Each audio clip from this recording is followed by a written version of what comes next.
Well, it's now set. Super Bowl 56 is now set. It started with 14 teams in the tournament, in the playoffs, and is now down to 2. Who Dey Nation, the Cincinnati Bengals, going to the Rams house to play the Rams house, the Los Angeles Rams, in SoFi Stadium for Super Bowl 56 in 2 weeks. Oh man. The stage is going to make for some interesting storylines going into 2 weeks. Just very good, very good. But going over the AFC and NFC title games, give my quick thoughts on both teams, the Bengals and the Rams. And also, we got some head coaching vacancies filled over the weekend, so we'll go over those as well, along with Big Ben, who officially retired the other day. Give my thoughts on his glorious career as well, but nonetheless, thank you for joining me. If you're new to the podcast, I'm Ajoe21love. If you want to see more of these videos on the channel, sports overview topics, you can find those on the homepage, as well as click that like button if you like this video. It'll help out the channel and help out the video as well. But nonetheless, championship weekend, it's dicey. It only came down to 2 games because it was down to Final Four, but it was 2 hell of games on Sunday. First and foremost, must start Bengals Chiefs. Bengals Chiefs. Now, both had majorly different roads getting to the AFC title game. The Bengals, the upstarts, 2 years ago, they only won 2 games, but drafting Joe Burrow last year, and he got hurt. This year, fully healthy, drafting Jamar Chase. They rekindled that connection from LSU to now the NFL, and they have been rock solid. They did have some bumps in the road to 10-7, finishing as the 4th seed, but they managed to crack the curse of winning a playoff game against the Raiders in front of the jungle. Then they went last week to Tennessee to knock down the 1 seed Titans, and here they went to Arrowhead on Sunday and in chilling fashion, and it wasn't easy. As for Chiefs, their 4th straight AFC title game. 2 weeks ago, beating and essentially retiring Big Ben in his final game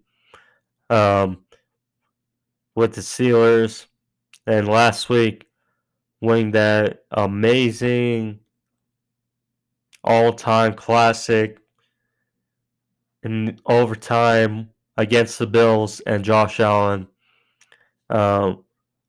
2 very different paths, but how did they combine against each other? Well, depending on who you ask, but tale of 2 halves, as both teams have. Now, these 2 teams met at the beginning of the month and Joe Burrow and the Bengals in Cincinnati in a shootout beat the Chiefs 34-31 on a last-second field goal, which won them the AFC North and essentially gave the number 1 seed to the Titans, but nonetheless, the Bengals reaped the fruits of that labor. And this week, it was more of the same. Not really as high scoring as the previous game was, but it was the same storylines kind of going into, or the same narratives going into this game as opposed to the previous game. But the Chiefs start off hot, on their first 3 drives, hit on all cylinders, 3 touchdowns. It was 21-3. The Bengals looked like they were combating themselves in a way. They wanted to play the conservative route. They wanted to try to slow down the game, as mentioned, of course, against the high-powered Chiefs. And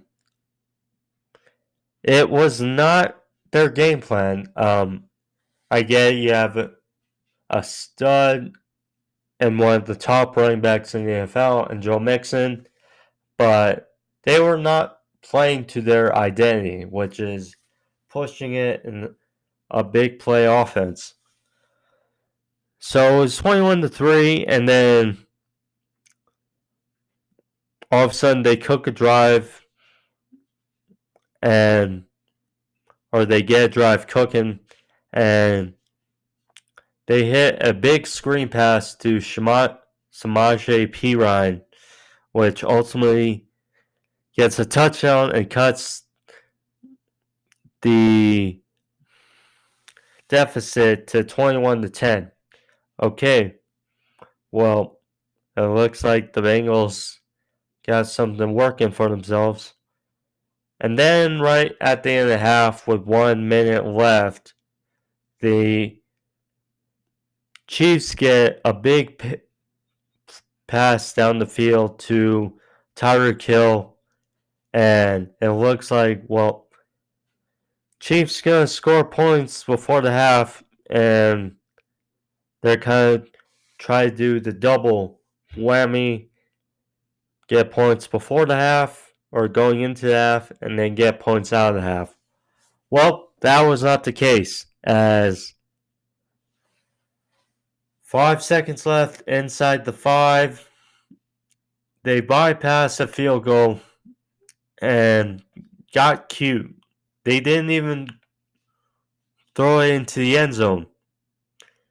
They tried to screen pass with Tyreek Hill, but went nowhere, and ultimately time expired in the first half and no points off on the board. So it's only an 11-point game in the first half. And then it's like, okay, and then so Bengals get some momentum going into the second half, getting that touchdown and ultimately stopping the Chiefs. And at the end of the first half, then the Chiefs come out and go 3-and-out. The Bengals hit a big play action pass to T. Higgins, but after that, pretty much stopped. And it was here and there, and then all of a sudden the Bengals on drive kick a field goal. Well, they had a big drive inside the 5, but sack kind of worse than plans, and then they were forced to kick a field goal. Then we get an 8-point game. Then this is when things start to really unravel for the Chiefs. The Chiefs get the ball back up 8. Gotta take care of the ball. I mean, you already missed points at the end of the first half. Now it's like, okay, just keep the ball. No. Screen pass and batted in the air by BJ Hill and picked off. And just like that, the Bengals are set up and very good in the red zone against Chiefs. And just like that, a big pass to Jamar Chase, who didn't have a great game. He did have 54 yards once he's got better as the game went on. And T. Higgins, who had a stellar game for over 100 yards. But yeah, Chase, it took a while for him and Burrow, but once they got it, they really got it going. So 2 big passes to Chase, one for a touchdown, 1-on-1, and then a pass to Trent Taylor. And just like that, we are tied at 21 apiece. It was 21-3, but Bengals rallied back to make it 21-all. And then Bengals make a stop again, and the Bengals have the momentum. But Joe Burrow throws a pick that goes off of play action, sees Jamar Chase 1-1, but was undercut, and ultimately a pick. Still on the Chiefs' side of the field, but nonetheless, you gotta protect the ball in the championship games. And it's like, okay, maybe the Chiefs can get the momentum back, but Trey Hendrickson stepped up. 2 big sacks for him. People were wondering, did he get paid too much in the offseason? I mean, with the season he's had, a great, stellar season, a candidate, a under the radar candidate for Defensive Player of the Year, and definitely has propelled that defense immensely. So then all of a sudden, the Bengals get the ball back, and they manage to go down, kick a field goal for a good drive, make it 24-21. Okay, but you still leave Chiefs with time and the ball late, and it looked like the Chiefs were going to go down to potentially take the lead, but the Bengals bent but didn't break, and it was a fumble on Patrick Mahomes, but thankfully for the Chiefs, they recovered, managed to save a field goal try, and it was successful by Harrison Butker, which sent into overtime. And then Chiefs won the coin toss, which, if you're a Bills fan, you're not feeling good about. And you've seen this story last week, and looked like, okay, the path was churned out, but Mahomes on 3rd down throws a long ball to Mecole Hardman, which batted down by good coverage by Jesse Bates, which deflected into Von Bell's purse, and A pick for the Cincinnati Bengals, and just like that, it is sudden death in OT, and a couple good passes to Higgins, a big run by Joe Mixon, followed with Evan McPherson. Boy, what a steal he has been for the Cincinnati Bengals out of the 5th round out of Florida. Set a record for most 50-yard field goals in a season. Now has 12, and he made a 13th field goal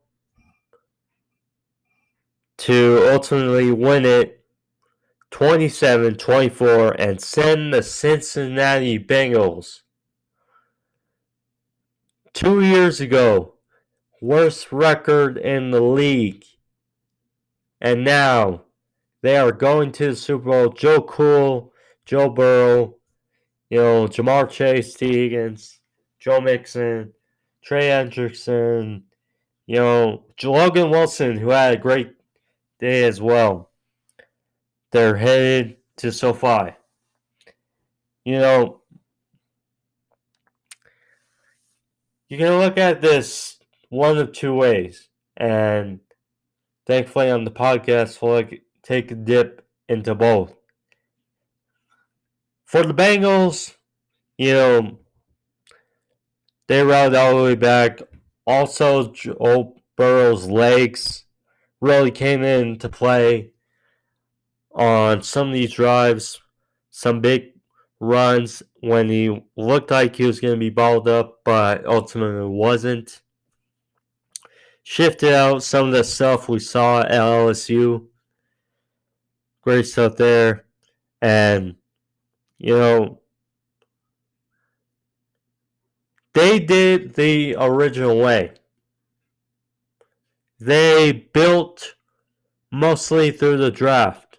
Joe Burrow, Jamar Chase, T. Higgins, Joe Mixon, all their studs, big studs, Tyler Boyd, Uzama, all of which were drafted by Cincinnati. Now, they did have, Jesse Bates, they did have some big pickups in free agency. Of course, Trey Hendrickson is the motherlode of all for the Bengals as far as signings go. Von Bell, Awuzie, Ogunjobi, who unfortunately had foot surgery last week, which ended the season. But yeah, this was a team that mostly did the regular way. The regular way. Through draft. You had some free agent signings, but nonetheless, and they're all very young. This team is here to stay, really, when you look at the ages of their playmakers on offense. Joe Burrow, 25. Mixon, 23. 23. Chase, 21. Higgins, I think he's 22. You got a young and exciting nucleus for years to come. And now it's crazy. They came into the playoffs, hadn't won a playoff game in 30 years. And now they're looking to win their first playoff game or first Super Bowl in history. And if they do that, Joe Burrow will be the first quarterback ever to win a Heisman a national championship, and a Super Bowl. And all in his second season as a pro. That is just unfathomable. But Joe Burrow basically etched his name in the higher ups of QBs this season. Basically. Now, can't talk about one, but talk about the other, the Chiefs. You know, because Patrick Mahomes, Tyreek Hill, and Travis Kelce, you know, they're great. They're great. But of course, you know, they're great players. And I love the players, you know. I will also say that they're two rookies on the O-line with a newly functional O-line. They really did well, especially when you start two rookies in the interior. Creed Humphrey, how a hell of a year. Trey Smith, how a hell of a year. They are to be commended for what they did on the old line. Now, they did have issues with the Bengals pass rush at times on Sunday, but when you look at the overall year for the Chiefs and those rookies, very good job, very good job. And with Orlando Brown, you know, a whole new O-line with Lucas Niang, Joe Tooney, love him, former Patriot, but they all did a good job at protection mostly throughout the year. Mahomes, you know,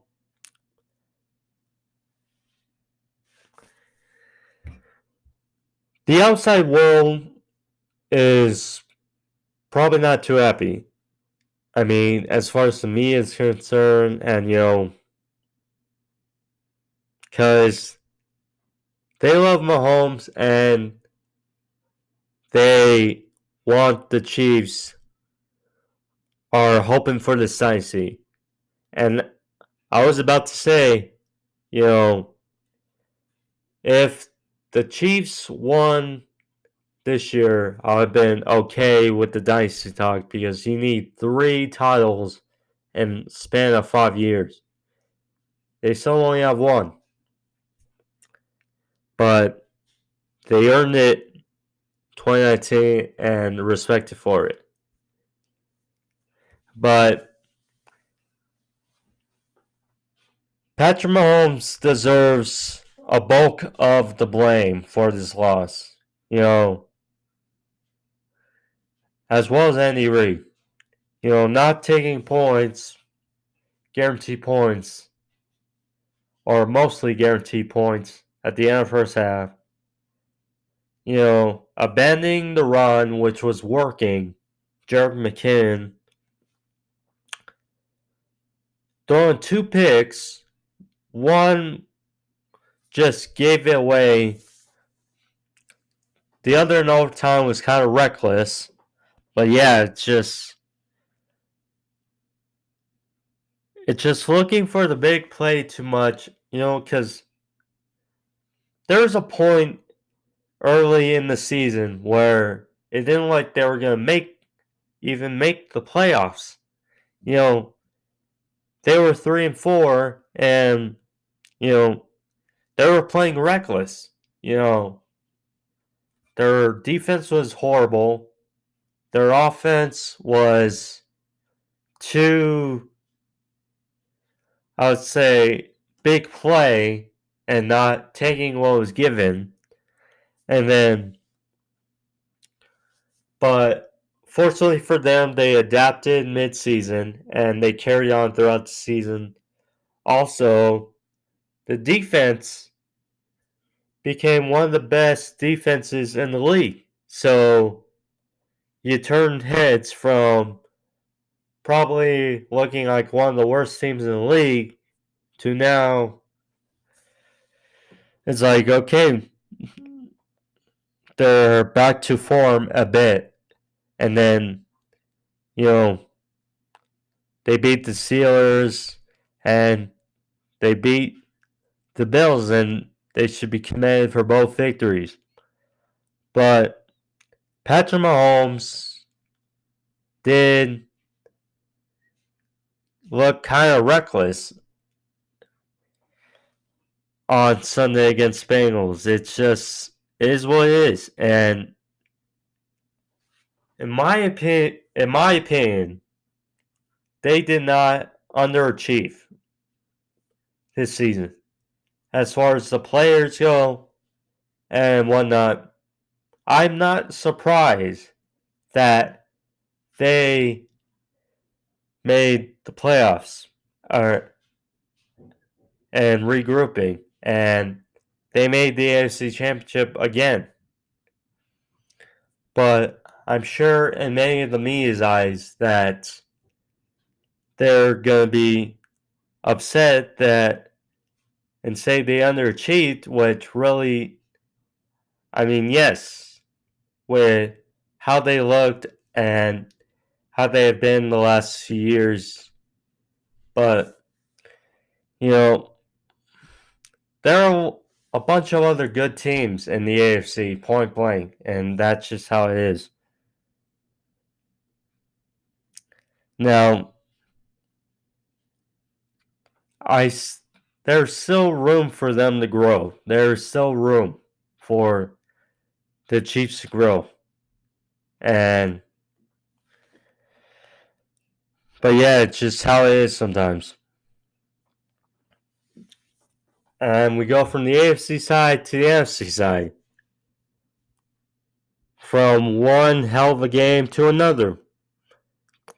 The Rams beat the rival 49ers 20-17. What was a very physical, very good game between the two NFC West rivals. You know, it was not a flashy game, I would say. It was a very physical, almost dogfight. I mean, the Rams went down the first drive and a ball was batted up in the air and picked. And then ultimately it became 7-7, and the 49ers were able to get down, make it 10-7 at the half, and they think maybe it's perhaps going in the 49ers' favor, although no one was really moving the ball greatly. And after Matt Gay missed a field goal, and then it's like, okay, 49ers get a touchdown to George Kittle, just like that, it's 17-7. And then Sean McVay, he was burning his timeouts.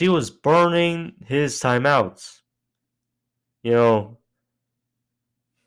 down 10, you're thinking you might need those, being down 10 in a physical game like this, but you never know. But then the Matthew Stafford found his groove and they just fired on all cylinders. You know, Tyler Higbee went out at the beginning of the game. And we'll see about his stats as well as Uzama's stats for the Bengals. But yeah, we'll see. So Kendall Bland had some really good catches. OBJ had his first 100-yard game since 2019. So stellar for him. Cooper Kupp had another heck of a game, 2 touchdowns. Very good for him. You know, heck for both sides. And then now at the end of the game, because 49ers weren't really able to move the ball in the running game, which, is their bread and butter. That great running game, whether it's Elijah Mitchell, who I also think was a big steal in the draft this year out of the 6th round. But yeah, you just knew that Jimmy G, in order for them to get this game, because yes, they were ahead by 10, but the Rams are creeping back. Ultimately, they take the lead with the Matt Gay field goal to go up at 2017. But Jimmy G had to make a big play. And ultimately, that did not happen. The Rams pass rush, which was really building over the game, and then Aaron Donald just said, no, it's not happening. It's not happening. All of a sudden, with third down left, or on third down, the walls are creeping in.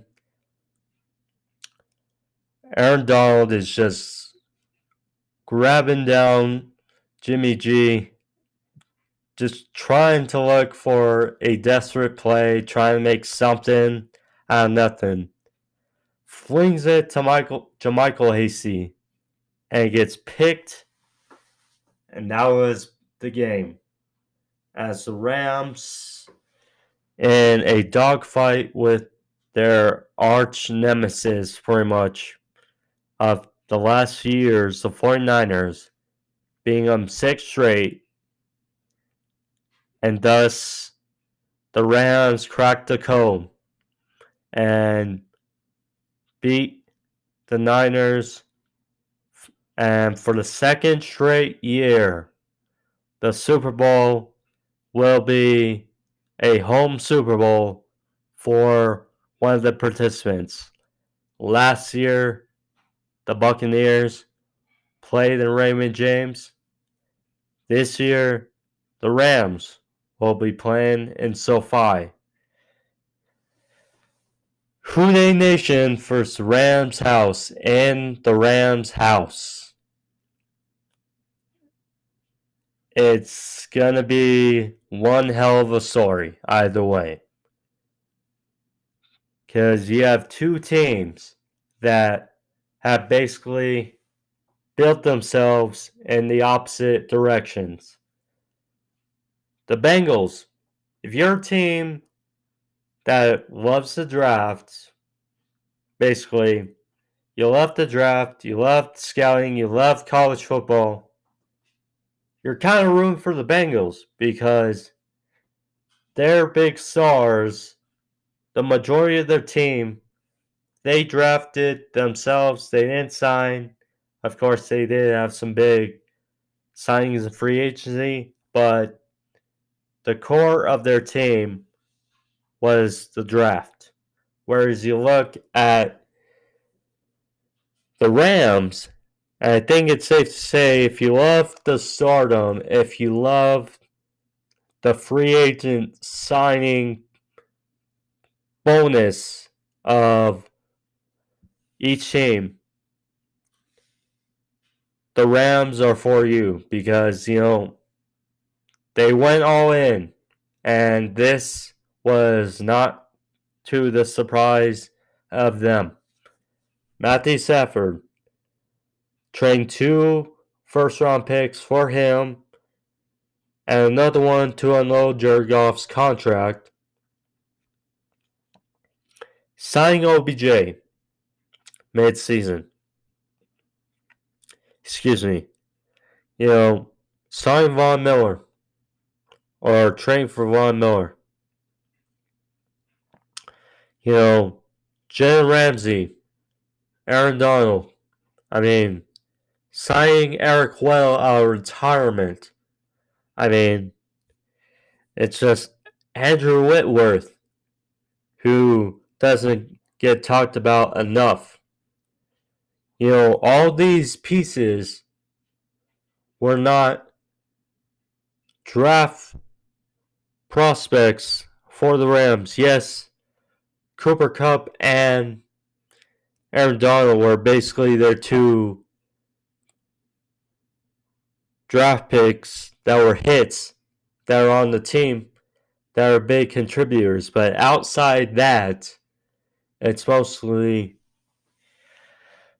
the big signings and the trade capital all put into that team, and they're all in and they're set in stone for the Super Bowl. The question is, can they pull it off against these young and hungry and fearless Cincinnati Bengals? That is truly the question. Because I'm sure the Rams will be favored heavily. But the Bengals, Joe Burrow, Joe Cool. It's just, to be the first quarterback ever to win a Heisman National Championship and a Super Bowl. That would be something. A certain feather in the cap of Joe Burrow, but we shall see in 2 weeks. We shall see. Alright. Also, before I get into the head coaching carousel, because I mentioned Chiefs, but I also have to mention Niners. Now, 49ers, they really, much like the Chiefs, they really turned it around in mid-season. They started off 3-5. People were questioning, Trey Lance, he should be starting the rest way. Kyle Shanahan's on the hot seat. But they finished 7-2. Strong start or strong exit, and they won on the Cowboys in Dallas. They won on the Packers in IC Lambeau, but unfortunately came up short to the rival Rams.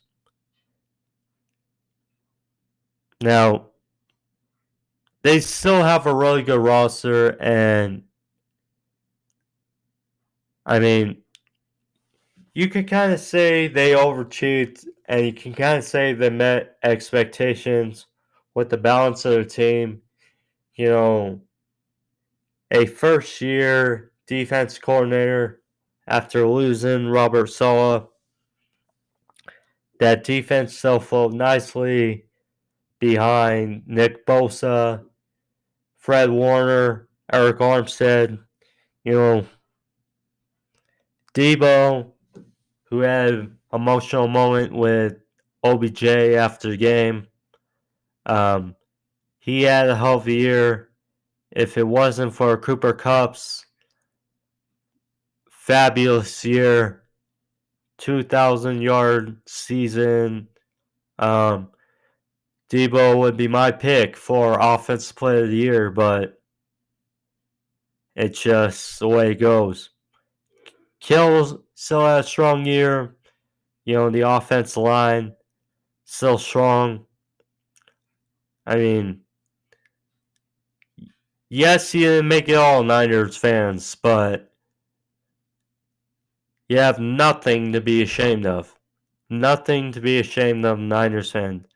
I mean, Yes, they'll probably be shaking their head at Jimmy G, thinking that was likely his last game as a Niner. And I feel bad for Jimmy G that will be his lasting image in a 49ers uniform. But now I still think there'll be a market for him. There'll be a few teams that will be in line to start him. But with that contract, he'll have to take a pay cut, definitely. But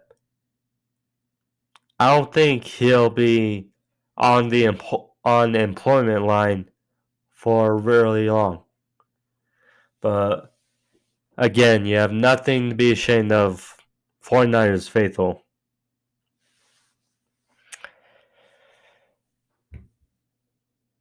We got some new head coaches spread out through the NFL, bringing life into some of these non-playoff teams that we'll see, but it's cause for optimism for many of these teams and some unexpected, I would say unexpected hires. But start with the AFC so far. We still have some vacancies, but we'll go over when subject to change, obviously. But yeah. So for the AFC side, so Nathaniel Hackett, who has been for the last couple of years the offense coordinator in Green Bay, who spent a decade also in Jacksonville as an offensive assistant. He is now headed to Denver to replace Vic Fangio as the head coach of the Denver Broncos. Now,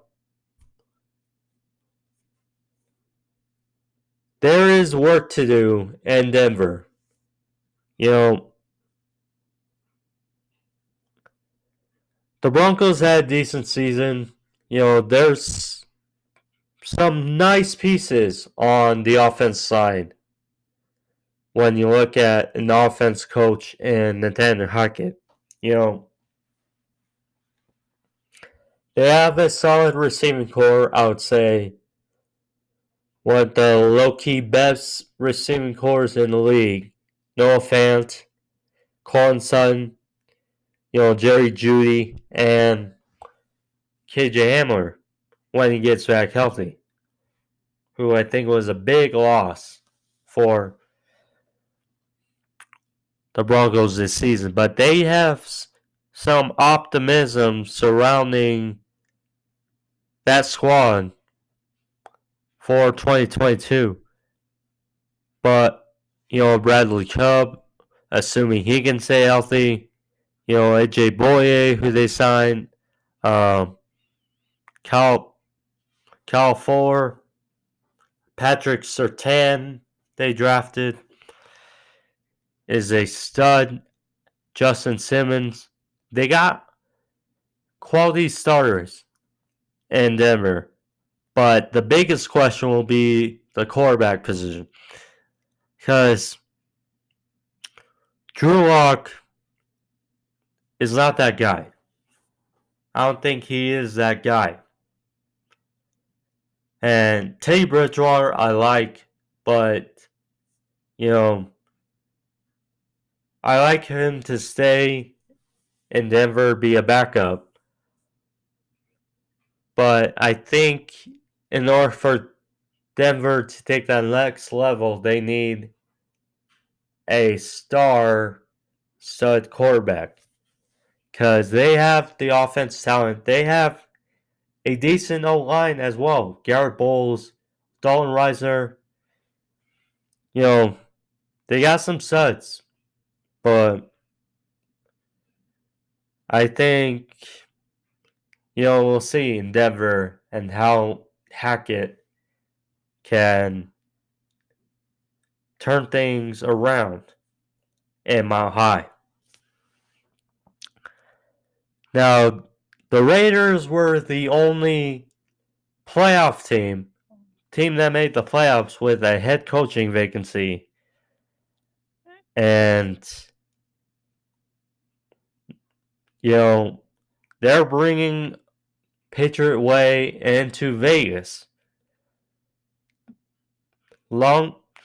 Former Patriots executive Dave Ziegler brought in to be the GM, and Josh McDaniels, of course, everyone knows for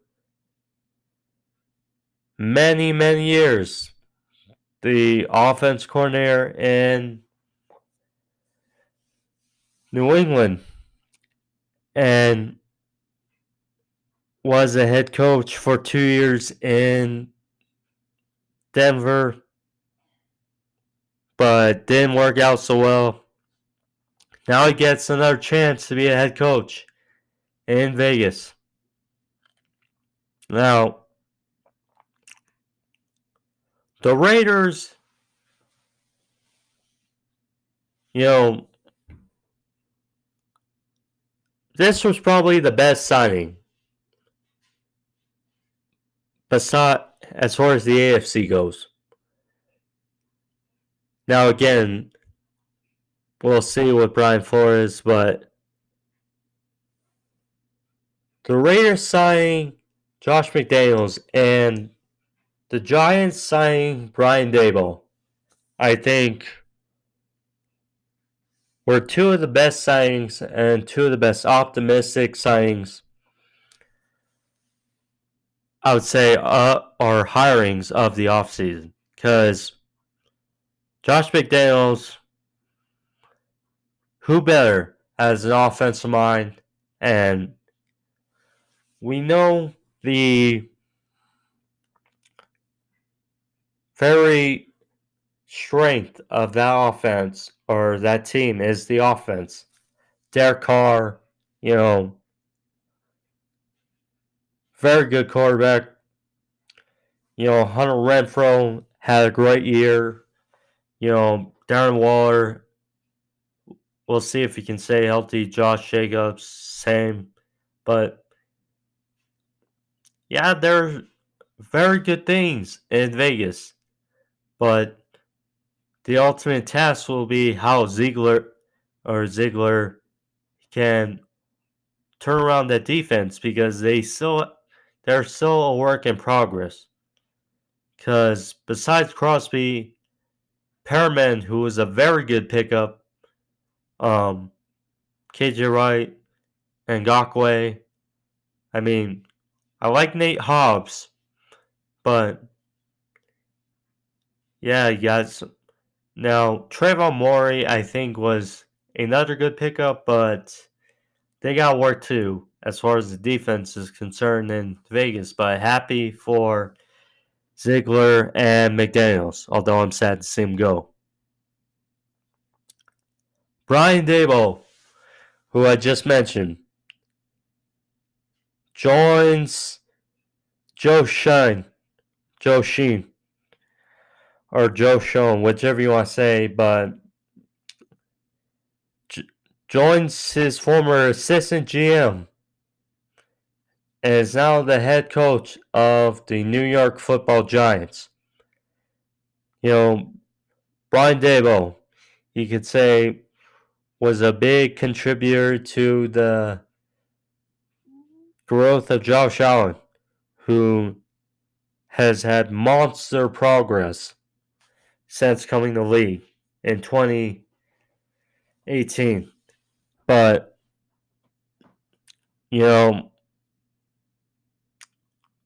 and hopefully, because it sounds like Daniel Jones will get one more crack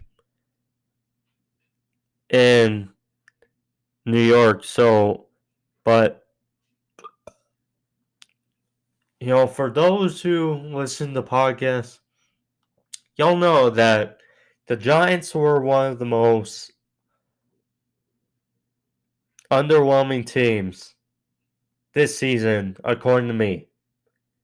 And my fault, but look at the talent on that team. You look at the roster, and it's hard to not like a bunch of what they got going in New York. But Saquon, hopefully he did have some bursts of what he used to be before his injury last year. So I mean, we'll see, but I definitely like this signing for the G-Men.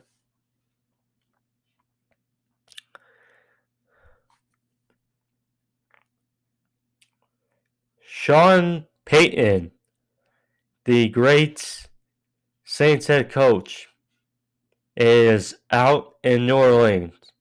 Now, he has decided to step away from the team. It's an end of an era. For 15 years, it was stable in New Orleans with Drew Brees and Sean Payton. Now, Drew Brees is retired, is calling games for the Sunday Night Football Channel or the NBC. Sean Payton is now stepping away. And now he's definitely going to find work again in the NFL. But, because despite what they had a solid season and they were one Rams play away from making the playoffs. So they very well had something going in New Orleans despite not having Drew Brees there and some stability on the quarterback position. But we shall see. We shall see. And Matt Eberflus, who I'm kind of up in the air about, but I'm intrigued by. He and Ryan Poles, who's now the new GM in Chicago. I'm on the fence as far as Chicago is concerned. One sec, it's been hot, so let's turn on the fan. But nonetheless,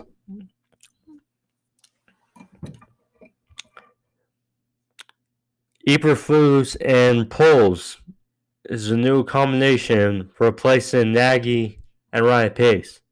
Now, I did like some of what Ryan Pace brought to the table. Some of the players he was able to bring in. Yes, I know. He whiffed on Trubisky over Deshaun Watson, Mahomes. Yes. But overall, I thought he did a swell job at picking players up for the team. Now, obviously, and I think he did a swell draft as far as this year. I thought that last year's draft was going to save Ryan Pace, but that was not the case. Because I had the feeling Nagy was going to be fired. I didn't think Pace was going to as well, but nonetheless, Eberflus and Poles. Now, Ryan Poles spent over a decade in Kansas City, and he's learned from Brett Veach and John Dorsey and some of the swell executives have been there in Kansas City. So hopefully he can bring that, what he's learned, to Chicago, a team that has had some very good teams, but have not won anything really since 85. Of course, they did go to the Super Bowl in 06, and they did have some swell 12-4 teams that ultimately just did not go well, but hopefully they can right the ship in Chicago, because we don't know what is going to go on with Aaron Rodgers and in Green Bay, and Detroit's selling a rebuild. Minnesota, you don't know, but there's some on the fence, I would say, for I have to wait and see for Chicago. That's basically, but hope for the best, Chicago fans, since I know I have some Chicago Bears friends. But we'll see. And this was what I expected. Speaking of Minnesota, Mike Zimmer, Rick Spielman, both out in Minnesota.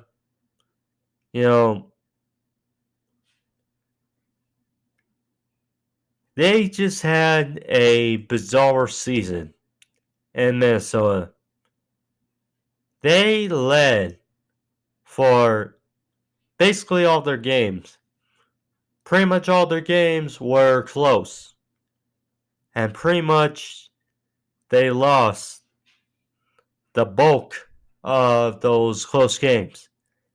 Their offense did the job, but for a defensive head coach who has reportedly not had good relationships with his staff,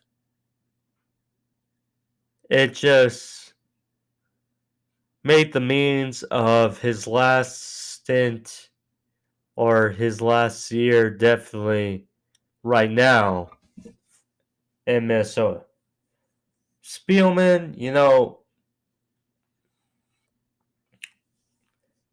Justin Jefferson was a hit. Danielle Hunter was a steal. But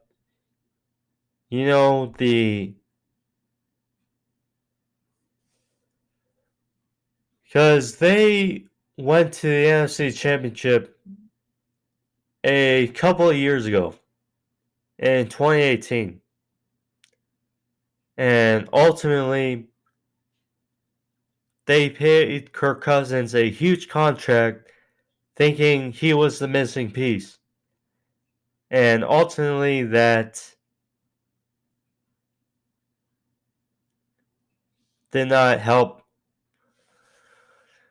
Well, he's missed on a bulk of players in the draft, and it's just not surprised Spielman has left the building. But yeah, we'll see. We'll see. As far as these free agent or these head coaching vacancies are concerned, of course, Brian Flores still on the market. I would not be surprised if, yes, Bieniemy is out there, Peterson is out there, got some studs, so to hire. So we'll see. And Big Ben, he officially retired the other day after 18 years in the league. Now, I think we all pretty much saw this coming. And, it's mixed feelings, because You know, you don't want to see a legend you've seen for many years, um, who's produced a lot of great moments, who is regressed, and then you have to say goodbye, knowing that it's time for him to hang up his boots.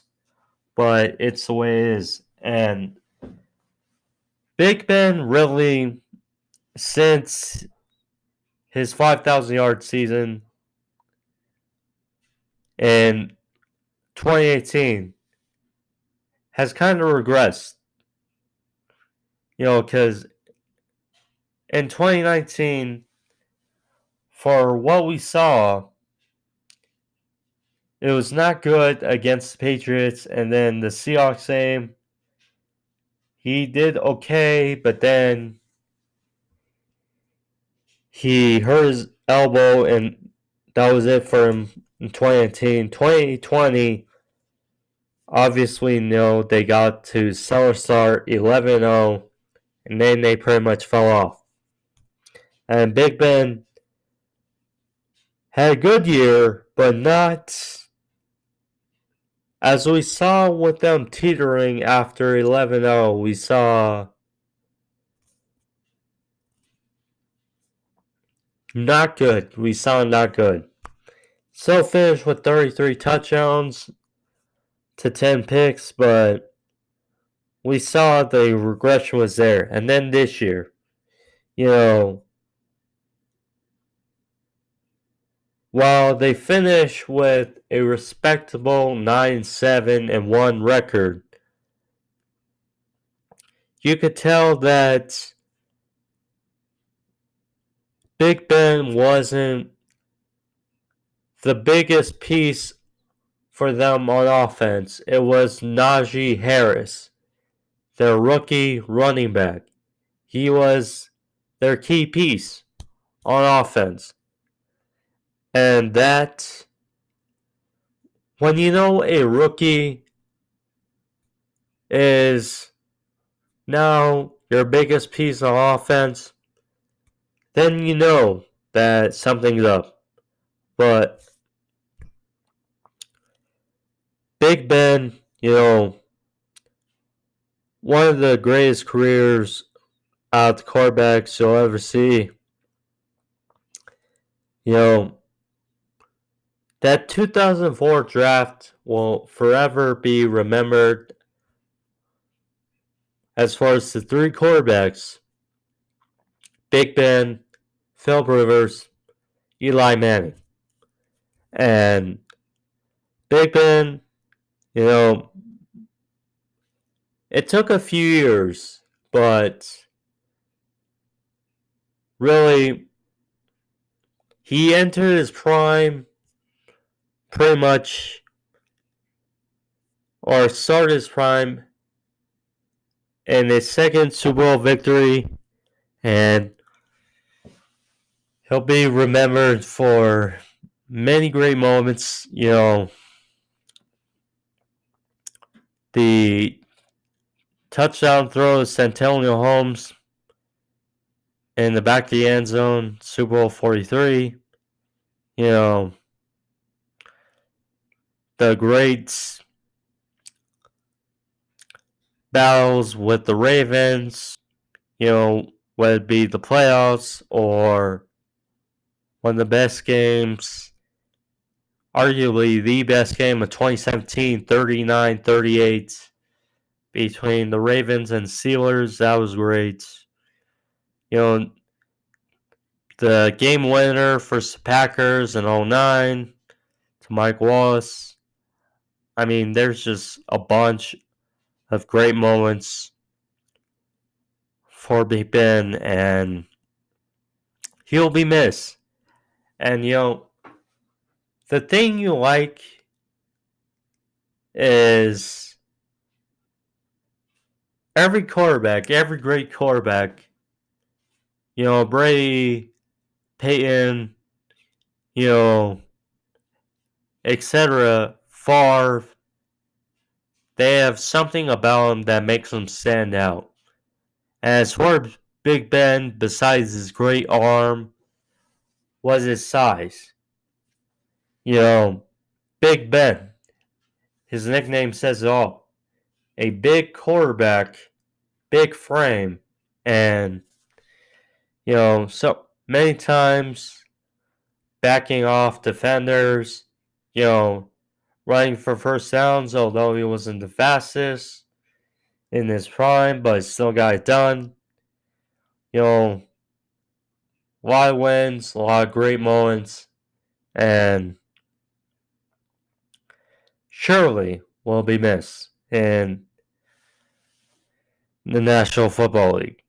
But you can definitely tell 2027, Big Ben will be in Canton. He will have a new home in the Hall of Fame in 2027. Lastly, so Bellator, and like hockey last time, I did not cover a lot of Bellator, although I do cover MMA and UFC. But one thing to notice that May 6th, Ryan Bader, after beating Valentin Moldavsky and defending his heavyweight title, will face in a rematch May 6th in enemy territory.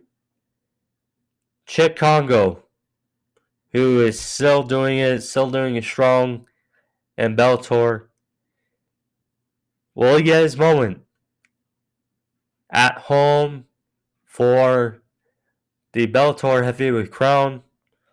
We'll see. I mean, the first fight ended in controversial fashion, but now we'll see how the rematch will shape out in May. But should be interesting. Two very good veterans. Kongo has been doing it pretty much forever. So, can he get his moment in the sun? We shall see. But yeah, nonetheless, that's all the bits I had for the podcast today. Over an hour, good stuff there. But nonetheless, that's it for episode 85 today. But I hope you guys enjoy it. I know I did. Again, if you want to see more of these videos, and if you're new to the channel, click that subscribe. It's right there in the corner. But thank you all. See y'all back on Thursday for AEW Dynamite review, as well as Saturday for AEW Rampage. But I'll also be back for next week, episode number 86, Sports Review Topics. But thank you all. Be safe. See you next time. I am Ajoe21love. Peace.